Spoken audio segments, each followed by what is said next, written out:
Okay, so today you are going to upload a painting, right? If you look back to what we did yesterday, we talked about the Lady of Shalott, and we talked about, what's the other one called? The Voyage of Life Childhood. Just going to do a quick recap for our cement pouring friends as well as our remote friends. All right, here's the Lady of Shalott. Right? Capital R romantic painting. Remember, capital R Romanticism is a movement, also a hook shot. Little R Romanticism is dates and flowers and chocolates and Valentine's Day and such things. So pretty easy to keep them separate in that way. So with the Lady of Shalott, when we talked about her, we used the characteristics of Romanticism in order to talk about what ways that it is romantic, capital R romantic. So, interest in the common man in childhood. I think we determined that the Lady of Shalott really doesn't have that particular characteristic, right? Like it doesn't seem to have a lot about childhood. However, you could talk about, you know, her wearing white as, you know, innocence and sort of like this youthfulness or childlike quality as opposed to child. Strong senses, emotions, and feelings. We talked about how she seems to be despairing. She is looking at the viewer outside of the painting, right? She seems pretty distressed. Probably because, based on the history we looked at, she was going to die. Awe of nature. As you can see, she is surrounded by growing things and lily pads in her little swampy river here, rushes, reeds, etc. Right? So sort of the power of nature, its overwhelmingness, I guess, its possibility to, say, drown her, right? I mean, it looks foreboding, it looks dangerous. The other one with the cliffs is kind of like that too, right? I mean, it kind of gives that sense of nature is bigger than we are and more powerful than we are. I think about that every time the tornado sirens go off.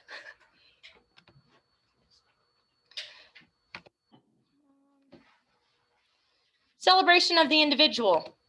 Let's look at how this painting is composed, right? We have a single solitary person in the middle of the painting. Definitely the focus of the painting. And she is bright and well lit as opposed to her darker background. That celebration of the individual, that looking at that single person as being important or set apart is a big part of capital R Romanticism. And we see that in other paintings as well. Lastly, the importance of the imagination. This painting, as we learned, is based on a poem, right? The Lady of Shalott.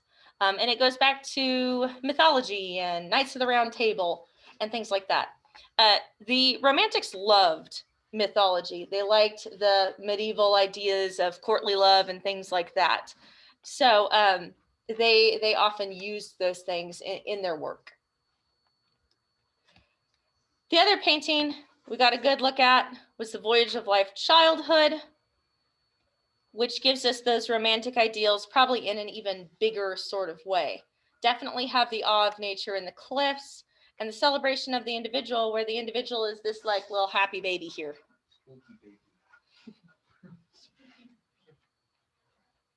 And then, of course, they're a lot smaller than the nature that surrounds them, right? Gives us the idea that we as humans are fairly insignificant compared to the vastness that is capital N nature. So for your quiz tomorrow, what you're going to do is you are actually going to find a romantic painting yourself, capital R romantic. I would suggest making sure that you pay attention to the dates, because in America, Romanticism didn't get here till about the 1800s, right? But we know that it started much earlier than that in Germany and moved to the UK. So if you find a painting and it's German and it's from 1700 something, that's fine. It's probably Romantic. But if you find a painting from America and it is marked as being from like 1700, it's probably not Romantic, right? That movement hadn't made it to America by that point. So pay attention to that. Remember also there's neo-romantic, so people who like painted in a romantic style or used romantic ideas after the Civil War. But keep in mind a lot more happened between that time, so it might not be as significant. So what you'll do is you will upload the painting to start. And then you'll talk about how your painting shows the characteristics of Romanticism that we've learned. Highly suggest using this handout to help you with that. You'll write a paragraph about it. The handout is in Schoology. All you got to do is refer to it. And you're allowed to refer to it for the actual quiz itself, right? In fact, in many ways, you're actually starting the quiz today. The other thing you're going to do is you're actually going to look at a romantic piece of poetry. So I thought I would practice that with you before I set you loose.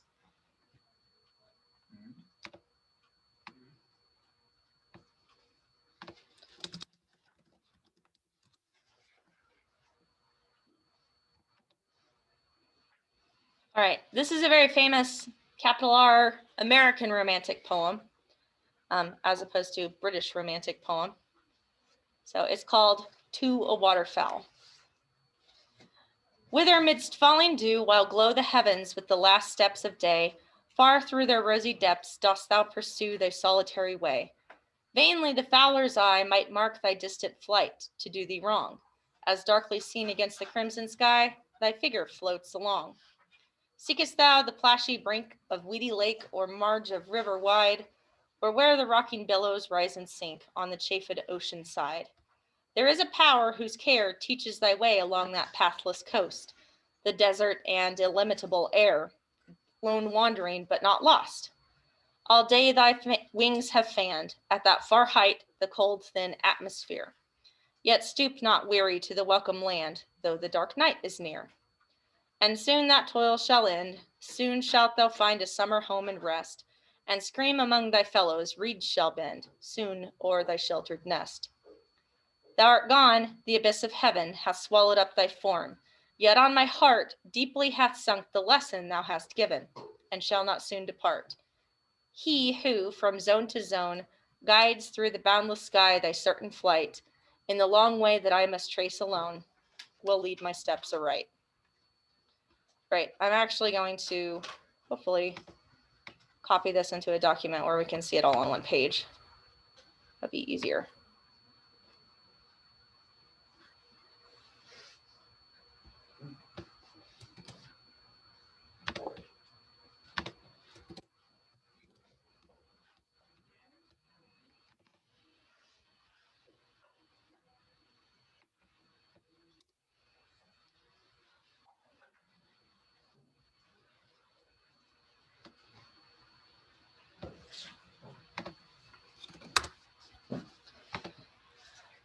All right. So when you're looking at a capital R romantic poem or capital R romantic piece of writing, what you do is you look for these characteristics and you attach them to specific lines and phrases. So what we're going to do real quick here is we're going to go through how to identify those romantic characteristics. Remember, the title of this is To a Waterfowl. So we assume he's talking to a bird, right? Probably like a duck or a goose or something, right? So titles are important. Don't forget titles when you're analyzing poetry. To a waterfowl is like, hey, I'm talking to a duck. So there's a lot of fancy language for this duck. I think this duck must speak very well if the person talking to him is so impressive. But let's start. Is there an interest in the common man or in childhood in this poem?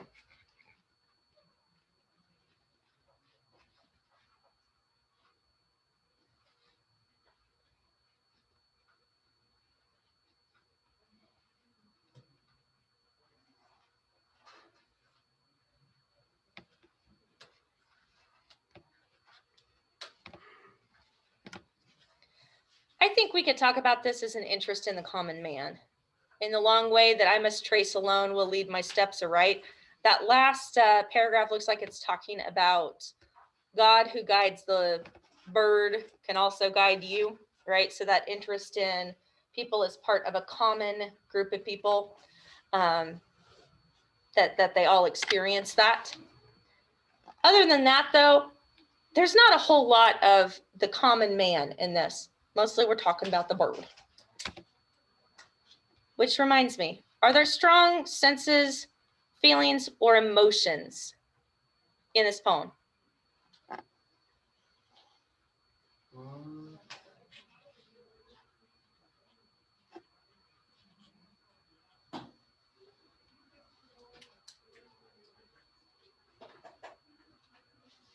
Give me any words to highlight that might suggest strong senses, feelings, or emotions.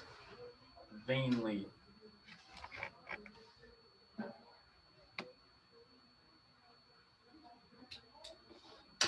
Okay. And why? Because it's like a strong, I don't know, it's like an emotion. Like that's how it's being said. Who's the fowler? The duck. The duck hunter. Yeah, the hunter.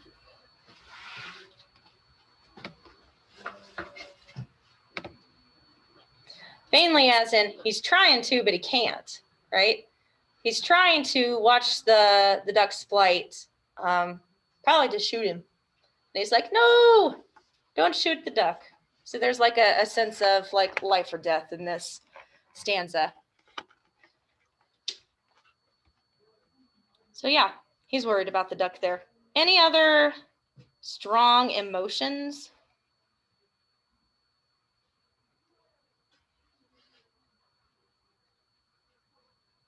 Love water. Where? Right at the very there. Ah, yes. That's nice. I like that.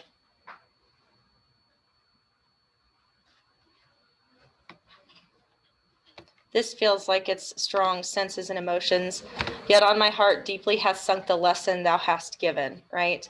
He feels very strongly that he has learned something from the duck. Right. Awe of nature. Where do we see that in this poem? Weather mist falling dew. Crimson sky.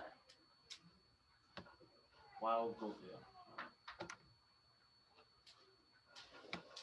Rosy depths. Would you say this poem is mostly a nature poem? See? Yeah. A little bit. The plashy brink of weedy lake. This whole thing is like different water places where the waterfowl might go. And apparently, he might go to the desert too. In the cold, thin atmosphere. That feels about right on a day like today. Like you go outside, the air feels cold and thin.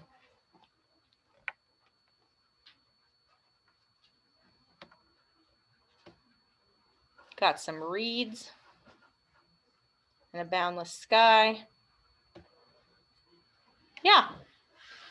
Awe of nature here is pretty clear. And what's interesting is he doesn't try to explain to us how the bird knows where to go or how the bird knows how to fly south for the winter. Instead of being like, oh yeah, it's like this homing device in their brain and yada yada.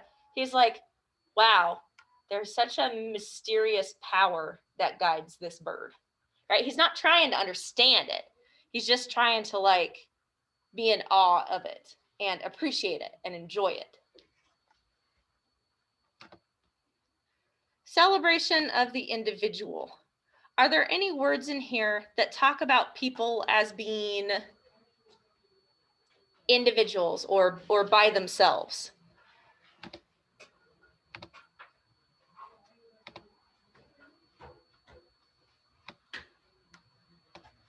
The bird's alone. He is alone.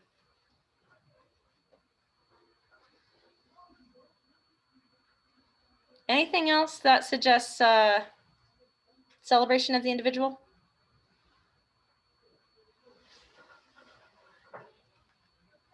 I think this too. Oh. My eyes. A terrible day to have eyes. Okay.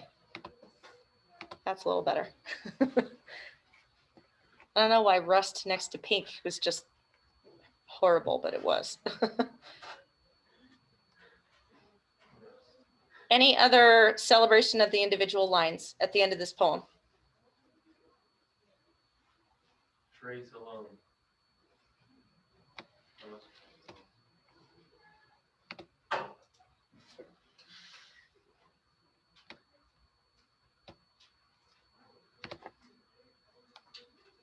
Awesome. Okay. Yeah, definitely celebration of the individual. He's comparing himself to the bird. How about the importance of imagination? What about this poem is either telling a story, or is imaginative, or is creative, or is like creating a imagined scenario?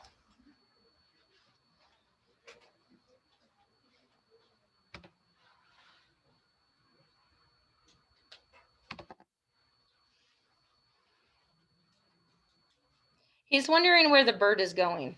Does he know?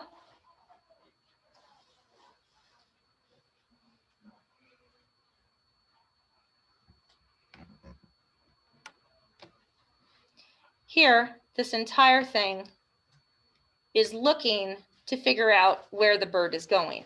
He's imagining a scenario. Maybe the bird's going here. Maybe the bird's going here. Maybe the bird's going here. This is the power of imagination, looking for possible scenarios, trying to create possible narratives of what is going on. Also, the imagination that talks about what power leads the bird along. Then he creates a little story. He's like, yeah, and that bird is going to find a summer home, and he's going to find friends, and he's going to find a nest. And that's going to be awesome. Oh, but then the bird flew away, so he doesn't know what'll happen.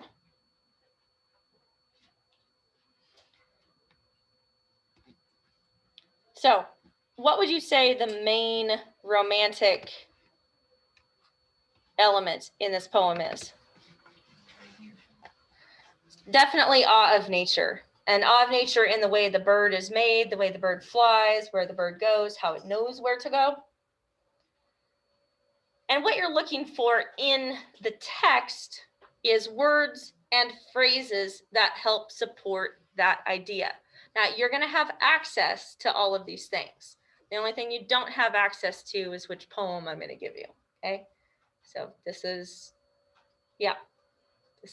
fine. You can use all of these things. Now, I suppose you could decide which is easier or harder, or you could even try to do a little bit of both.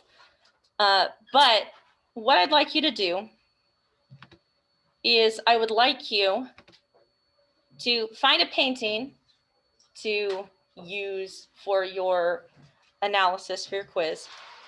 And then if you have time, I would suggest practicing on some short capital R romantic poems.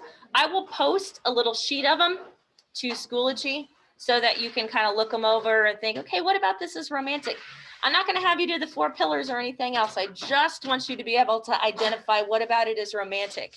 You can use the PowerPoint. You can use anything else that's related to that.